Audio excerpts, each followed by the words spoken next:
नमस्कार दोस्तों, मेरा नाम भव्य मंगला है। मैं अपनी किताब the power of self talk से मोटिवेट होकर एक और बेहतरीन टॉपिक लेके आया हूँ और आज का टॉपिक है जेलसी, ईर्ष्या।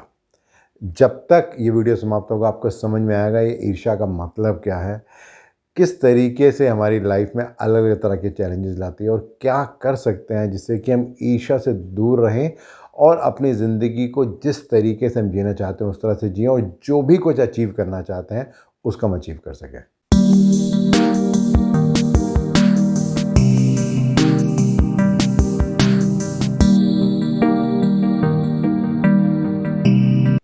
मैं शुरू करूंगा एक स्टोरी से। स्टोरी है महात्मा बुद्ध की। एक बार एक राजा ने उनको इनवाइट किया अपने घर में आने के लिए, अपने महल में आने के लिए।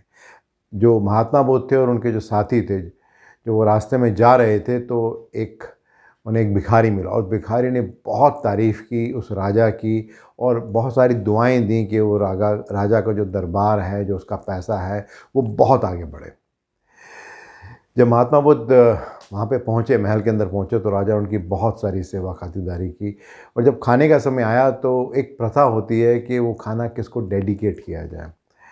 तो जब महात्मा बुद्ध ने पूजा शुरू की तो बजाय राजा का नाम लेने के उन्होंने उस भिखारी का नाम लिया जो उन्हें महल के बाहर मिला था। जो मॉन्क्स थे महात्मा बुद्ध के साथ, वो भी हैरान थे और राजा भी हैरान था। उन्होंने पूछा ऐसा क्यों कि जब राजा आपको इतनी अच्छी दावत दे रहा है, इतना सत्कार कर रहा है, तो आपको ये डेडिकेट करना चाहिए था राजा को रादर देन कि उस भिखारी को।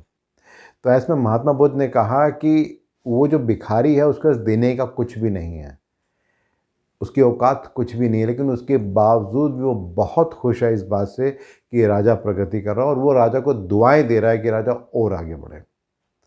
तो इसका मतलब क्या हुआ? इसका मतलब ये हुआ कि वो ये कहना चाह रहे थे कि जब हमारे पास कुछ होता है तो बहुत आसान होता है इस बात को कहना कि मैं बहुत अच्छा हूँ, मैं बहुत बढ़िया हूँ और मैं ऐसा कर रहा हूँ, वैसा कर रहा हूँ। लेकिन जब आपके पास नहीं है और उसके बावजूद भी आप किसी और की तारीफ़ करते हैं और आप और किसी की खुशी में खुशी होते हैं, तो वो होती है असली खुशी। जो बुद्धिस्ट कॉन्सेप्ट है इसमें इसको बोलते हैं मुदित, और मुदित का मतलब यही होता है कि जब हम औरों की खुशी में खुशी होती है तो वो असली खुशी है। एक बहुत ही शानदार कोट इस बारे में है। वो कहते हैं कि ईर्ष्या आपकी सुंदरता नष्ट कर देती है। स्वयं पर विश्वास करें, आप में कुछ ऐसा है जो दूसरों में नहीं है। बट अक्सर लाइफ में क्या होता है, यही तो हम करते हैं, कंपैरिजन करते हैं। मैं उससे ज़्यादा स्मार्ट हूँ, वो मुझसे ज़्यादा स्मार्ट है। मैं उससे ज़्यादा पैसे कमाता हूँ, वो मुझसे ज़्यादा पैसे कमाता है। मैं उससे ज़्यादा अच्छा बोलता हूँ, मैं उससे ज़्यादा अच्छा बोलता हूँ। मैं उससे ज़्यादा अच्छी इंक्रीमेंट लेके दिखाऊंगा या वो मुझसे ज़्यादा अच्छी इंक्रीमेंट लेके दिखाएगा। जब कोई हमसे आगे निकल जाता है तो हम निराश हो जाते हैं, लेकिन जब हम किसी से आगे निकल जाते हैं तो कोई दूसरा निराश हो जाता है। उसका कारण ये होता है कि हम एक दूसरे से compete कर रहे हैं, मुकाबला कर रहे हैं। हम ये नहीं देख रहे हैं कि मैं क्या कर सकता था और मैंने क्या किया। हम ये देख रहे हैं कि इन कंपैरिजन टू मैंने किसी और के क्या किया। और मज़ेदार बात यह है कि ये बहुत बचपन से ही एक शुरुआत हो जाती है, जहाँ पर शायद दो भाई बहनों में भी एक खिंचातानी रहती है कि उसको ज़्यादा प्यार किया जाता है, मुझे कम किया जाता है, या मेरा दोस्त मॉनिटर बन गया और मैं मॉनिटर नहीं बना। और वहीं से ये कंपैरिजन शुरू हो जाता है और ये फीलिंग आनी शुरू हो जाती है कि अगर कोई मुझसे बेहतर है तो वो सक्सेसफुल है, और इसका मतलब ये होता है कि अगर वो सक्सेसफुल है तो इसका मतलब मैं फेलियर। और यहीं से वो जो ईर्ष्या की भावना है वो शुरू हो जाती है। एक बहुत ही इंटरेस्टिंग बात श्री कृष्ण जी ने कही है भागवत गीता में। उनका कहना है कि अच्छाई की शुरुआत खुद से ही करनी पड़ती है, क्योंकि तिलक भी दूसरों को लगाने से पहले खुद की उंगली में लगाना होता है। तो साथियों, इसका मतलब क्या हुआ? इसका मतलब ये हुआ कि जब हम ईर्ष्या की बात करते हैं, जब हम बात करते हैं कि क्यों ऐसा होता है कि हमें लगता है कि वो हमसे बेहतर है, हमसे कम है, तो ये हमें खुद को समझना है, खुद को अंडरस्टैंड करना है कि ऐसा क्यों होता है। जैसे मैंने पहले कहा था कि बहुत बचपन से इसकी शुरुआत हो जाती है।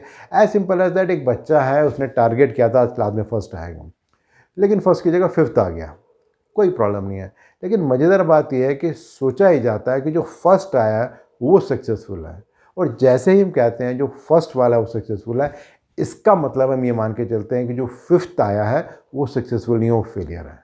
और यहीं से वो कंपटीशन शुरू हो जाते हैं, यहीं से वो एक जर्नी शुरू हो जाती है जहाँ पे हम काम इसलिए नहीं कर रहे होते क्योंकि हमें करना है, हम काम इसलिए कर रहे होते हैं क्योंकि हमें किसी से आगे जाना है। और जब भावना ये होती है कि हमें किसी से आगे जाने के लिए करना है रादर देन इसलिए मुझे करना है क्योंकि मुझे करना है, तो इसका मतलब क्या हो गया? इसका मतलब ये हो गया कि अब हम कंपटीशन में आ गए हैं। और जब हम कंपटीशन में होते हैं तो अक्सर हमारी परफॉर्मेंस बेस्ट नहीं होती, क्योंकि हमारा आइडिया अपना बेस्ट देने का नहीं होता, हमारा आइडिया सिर्फ उतना होता है कि हमें सामने वाले से आगे निकलना है। और अक्सर ऐसा देखा जाता है कि जब भी ये स्टेट ऑफ माइंड में हम होते हैं तो कभी भी हमारी प्रगति नहीं होती, जो हमारी बेस्ट कैपेबिलिटी होती है वो कभी भी निकल के नहीं आती है। एक बहुत ही इंटरेस्टिंग बात इस बारे में कही गई है कि जो लोग आपसे जलते हैं उनसे घृणा कभी मत करें, क्योंकि यही वो लोग हैं जो ये जानते हैं कि आप उनसे बेहतर हैं। तो इसका मतलब क्या हुआ? डज़ इट मीन कि हमें लोगों को देख के प्रेरणा नहीं लेनी चाहिए, लोगों को देख के हमें सीखना नहीं चाहिए, लोगों को देख के हमें ये नहीं सोचना चाहिए कि क्या मैं इससे बेहतर कर सकता हूँ? बिल्कुल करना चाहिए, उसमें कोई बुरी बात नहीं है। लेकिन हमें ये देखना है कि मेरी क्या कैपेसिटी है, मैं क्या कर सकता हूँ, और उसके हिसाब से मुझे फिर ये देखना है कि जो भी मैंने आज किया, क्या मैं उससे कुछ बेहतर कर सकता हूँ। और जब हमारे पास ये भाव होता है तब हम बेहतर प्रूव करते हैं। क्योंकि अक्सर ऐसा होता है कि जो हमारी वैल्यूज़ होती हैं, जैसे कि हमारी ऑनेस्टी की एक वैल्यू है, या मैं हमेशा सच बोलता हूँ, ये एक मेरी वैल्यू है, या मेरी एक वैल्यू है कि कहीं भी किसी भी सिचुएशन में मैं डरता नहीं हूँ। अक्सर ऐसा होता है कि इसको कभी भी इम्पोर्टेंस नहीं दी जाती है, लेकिन जब हम किसी से आगे होते हैं तो उसे अच्छा माना जाता है और पीछे होते हैं तो उसे बुरा माना जाता है। बट जब हम हमारी वैल्यूज़ को, जो भी हमारी वैल्यूज़ है उसको हम इम्पोर्टेंस देने लगते हैं तो फ़र्क आता है। जैसे कि एम एस धोनी की बात की जाए क्रिकेट में, आप हमेशा देखेंगे जब वो कैप्टन थे तो कोई भी सिचुएशन डिफ़िकल्ट से डिफ़िकल्ट हो तो उसमें उनका फोकस इस बात पे नहीं था कि सामने वाला क्या कर रहा है, उनका फोकस हमेशा इस बात पे रहता था कि हम इस समय क्या बेस्ट कर सकते हैं, उस पे फोकस करते हैं। तो जब अपने पे फोकस होता है तो वो कोई भी लिमिट नहीं होती, आप कहीं भी किसी भी लिमिट से आगे चले जाते हैं। और अभी रिसेंटली जो पेरिस ओलंपिक्स खत्म हुए 2024 के, उसमें एक बहुत ही एक इंटरेस्टिंग इंसिडेंट था जहाँ पे एक धावक ऑलमोस्ट फाइनल लाइन पे पहुँच गया था, बट उसको ऐसा लगा कि शायद वो पहुँच गया और वो रुक गया। उसके पीछे जो एक और धावक आ रहा था उसने उसको धक्का दे के उसको जिताया। जब बाद में रिपोर्टर ने उससे पूछा कि तुमने ऐसा क्यों किया, तो उससे कहा कि अगर मैं आगे निकल जाता तो ये जीत मेरी नहीं होती, क्योंकि असली में जीत का अधिकार तो ये था, इसलिए मैंने उसको धक्का दिया क्योंकि जीत उसकी ही थी। तो इम्पॉर्टेंट क्या है? इम्पॉर्टेंट ये है कि हमें ये देखना है कि हमारी क्या कैपेबिलिटी है, हम उस कैपेबिलिटी के हिसाब से क्या कर रहे हैं और हम उसमें क्या बेहतर कर सकते हैं। जब हम उस पर फोकस करते हैं तो हम हमेशा खुश रहते हैं। वो जो जेलसी की फीलिंग है, जो कॉम्पिटिशन की फीलिंग है, वो कभी भी नहीं आती है।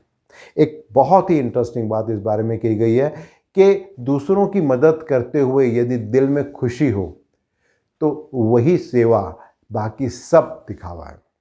दोस्तों, अगर मैं अपनी बात करूं तो ऐसा कई बार होता है कि मन में इस बात की चिंता सताती है कि लोग आगे निकल गए, उसकी इंक्रीमेंट ज़्यादा हो गई, उसकी प्रमोशन हो गई, वो उसके पास ये गाड़ी है, उसके पास ऐसा है।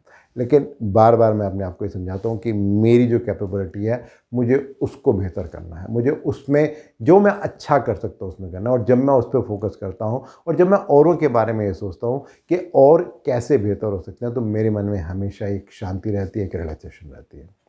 मैं अपने आप को चैलेंज कर रहा हूँ, आप क्या कर रहे हैं? मैं इंतज़ार कर रहा हूँ आपके फीडबैक का। धन्यवाद।